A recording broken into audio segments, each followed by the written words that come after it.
Yes మనకు ఆంధ్రప్రదేశ్కి సంబంధించి మొదటి ఎగ్జిట్ పోల్ ఫలితం వచ్చింది. పార్థదాస్ ఎగ్జిట్ పోల్ ఫలితం మనం స్క్రీన్ మీద చూస్తున్నాం. వైసీపీ 110 నుంచి 120 స్థానాల్లో గెలుపొందబోతుంది.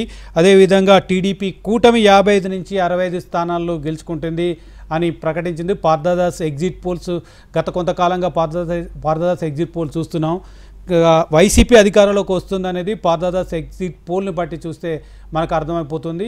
110 నుంచి 120 స్థానాల్లో వైసీపీ, 55 నుంచి 65 స్థానాల్లో టీడీపీ, జనసేన, బీజేపీ కూటమి విజయం సాధించబోతుందని చెప్తున్నారు. సో పార్థదాస్ ఎగ్జిట్ పోల్స్ని మనం చూస్తున్నాం. ఏపీ అసెంబ్లీ ఎన్నికలకు సంబంధించి పార్థదాస్ ఎగ్జిట్ పోల్స్ 110 నుంచి 120 స్థానాల్లో వైసీపీ, 55 నుంచి 65 స్థానాల్లో టీడీపీ కూటమి విజయం సాధించబోతుందని చెప్పన్నారు. నాగేశ్వరరావు గారు, వైసీపీ అధికారంలోకి వస్తుందని మొదటి ఎగ్జిట్ పోల్ ఫలితం పార్థదాస్కి సంబంధించిన ఎగ్జిట్ పోల్స్ మనకు ముందు చూస్తున్నాం.